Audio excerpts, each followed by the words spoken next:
Thanks, John. Well, thanks, everyone. And I know this is that session that John was really nice, and I know Steve and Chaz are a little bit more mild on this topic than I am, but here's the deal. These work. And it's a topic that many of us are really nervous about, because when we hear the word scripts and dialogues, it's just an enormous amount of fear that starts setting in and going, oh, I can't say that, or I can't believe I have to say that, or, I don't do that. And let me tell you this. I've been in the real estate business over 19 years now. I remember the last day that I actively was selling because I sold my business to my business partner to pursue a career in coaching and doing other things. At 7 o'clock that morning, I was in my office on the last day of officially selling, and I was in my office practicing my scripts. Because for 7.5 or 8 years, as I was being coached, all I knew was that between 7 and 7:30 or 7:30 and 8, every single day, Monday through Friday, and even sometimes on Saturdays, I was to practice my scripts. And the reason I realized that was because when I didn't, I'd miss opportunities. So we're going to give you some scripts today, later on, that are going to help you with some of the challenges some of you might be experiencing as it relates to specific topics.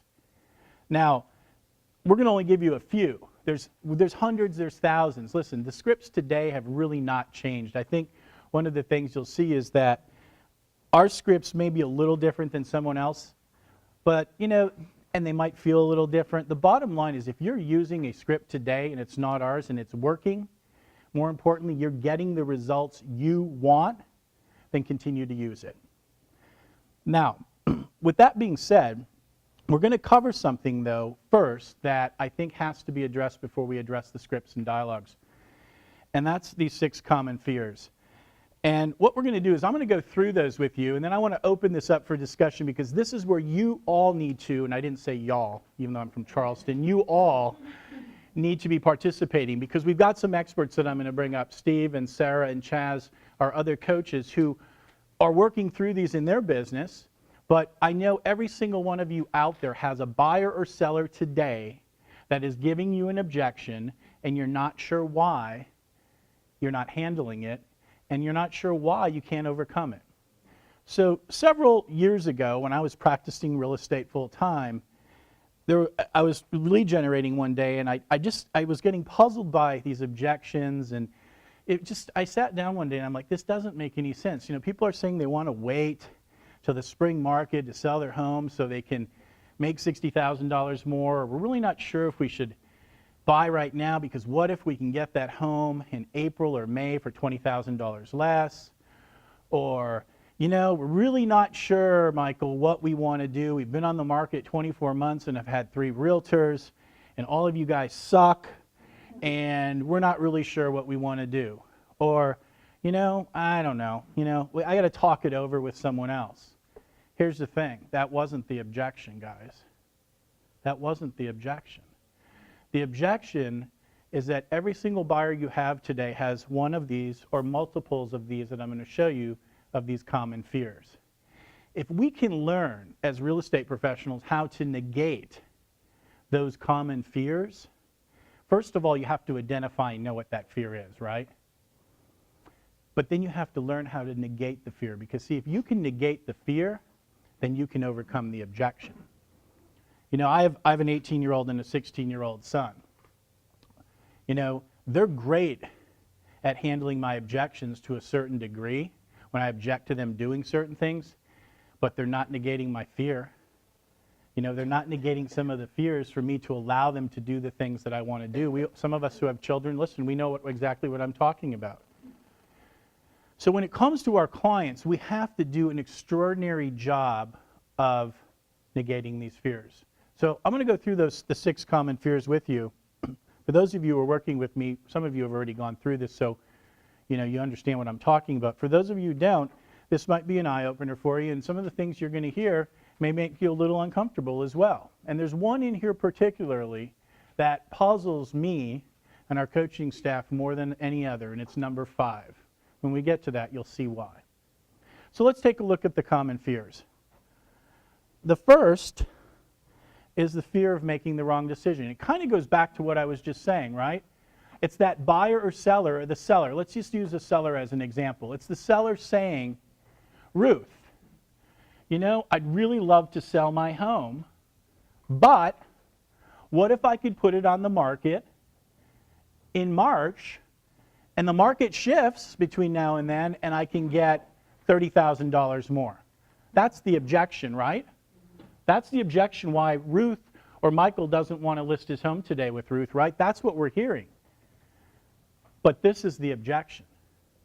They have a fear that their decision to list their home today is the wrong thing to do. Do you see where I'm going with this, folks? And this is a little bit thinking here. We have to think through this. This is the fear. And this is the objection. The objection is not, I want to wait. That's on the surface. We have to dig deep and understand, Ruth, specifically tell me why you want to wait until March. Well, you know, I want to see if I can make $30,000 more. Great. Let's talk about that, Ruth. And then going into handling that objection, saying, Ruth, you know, that's a great thought. But here's what might happen. What if we wait till March and the market shifts in a completely different direction? And today we can get most likely around $360 for your home, but what if and what would happen in March if we could only get $340? Are you willing, Mr. and Mrs. Seller, are you willing to take that risk to lose potentially $20,000 more? See, guys, you have to let them know that they have to take the risk, not you. Do you see where we're going with this? This is a common fear that I would say 90% of our buyers and sellers have today. Any questions on this fear? Anything? Bueller? Okay. Okay, this is a common one. Then there's the fear of making any decision. So, think about this for a second. Your buyer, your seller, they turn on the TV this morning, they're getting ready for work, they flip on CNBC and they hear something. Then they flip over to CNN, maybe at lunch, and they hear something else about the real estate market. And then at 4 o'clock or 5 o'clock when they come home, they flip on the TV again, and then they turn on MSNBC and they hear something else. And then they go read the newspaper, and the newspaper in their local market tells them something else. And then all of a sudden, here comes Richard, and Richard's calling them, telling them it's a great time to buy or sell, and they're going, what the hell? Because I just heard that it wasn't, and then I heard it was, and then I heard it wasn't, and then I heard it was. And here comes my great realtor saying, you know what? It's a fabulous time to buy or sell. So they don't know what decision to even make. One thing I've learned in this business is that in times of uncertainty like we're in, people are looking for a couple things. Number one, they're looking for people who are operating at the highest level of professionalism possible. That's number one. Number two, they're looking to be told what to do. And number three, they're looking for you to be that calming force in their life when things are really turbulent. And guess what? For a lot of our clients, it could be a turbulent time for them. So for them to make that decision, we have to go to that point that says, Chris, based on what we've talked about today, and here's the magic words, guys. There is nothing more magic than this. Let's get started. Let's get started and put your home on the market.